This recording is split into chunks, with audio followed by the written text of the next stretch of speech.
السلام علیکم ورحمۃ اللہ وبرکاتہ۔ حضرات ناظرین کرام، حضرت سیدنا امیر حمزہ رضی اللہ تعالی عنہ ایک مرتبہ شکاری سے واپس گھر پہنچے تو اطلاع ملی کہ ابو جہل نے آپ کے بھتیجے یعنی حضرت محمد مصطفیٰ صلی اللہ علیہ وسلم کے ساتھ گستاخانہ سلوک کیا ہے۔ اتنا سننا تھا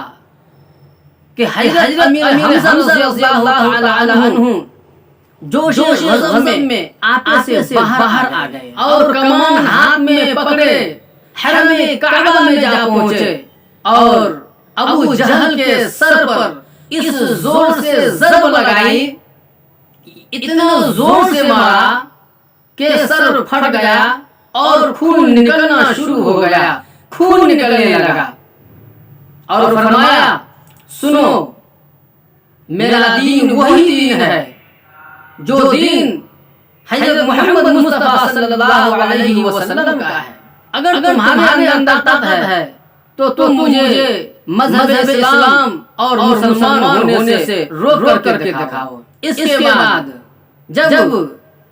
حضرت سیدنا امیر حمزہ رضی اللہ تعالی عنہ گھر لوٹے تو شیطان نے پٹی پڑھانا شروع کر دیا، شیطان نے وسوسہ ڈالنا شروع کر دیا کہ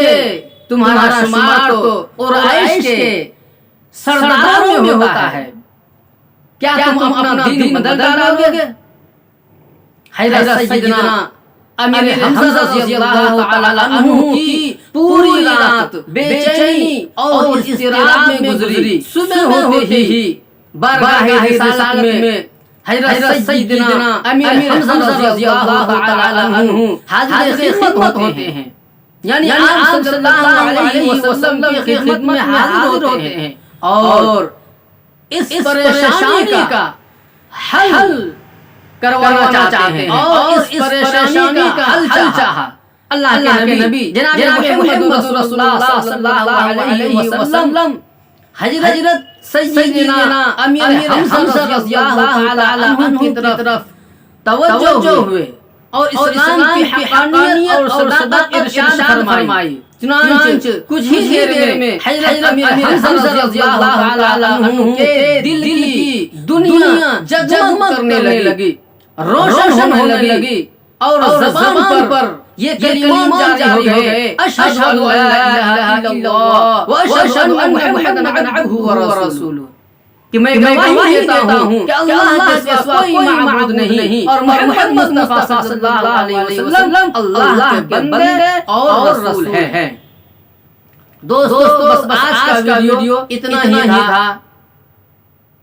حضرات ناظرین کرام، آپ کو حضرت سیدنا امیر حمزہ رضی اللہ تعالی عنہ کے اسلام لانے کے اس مسلسل سے بہت کچھ سیکھنے کو ملا ہوگا۔ میرے لیے اور پوری امت مسلمہ کے لیے خیر کی دعا فرماتے رہیں اور مزید اگر آپ ہمارے چینل پر نئے آئے ہیں تو ہمارے چینل کو ضرور سبسکرائب کریں اور ساتھ ہی میں بیل آئیکن کو پریس کر کے آل پر کلک کر دیں تاکہ سراجی چینل کی ہر ویڈیو کی نوٹیفیکیشن سب سے پہلے آپ کی خدمت میں پہنچ سکے۔ السلام علیکم ورحمۃ اللہ وبرکاتہ۔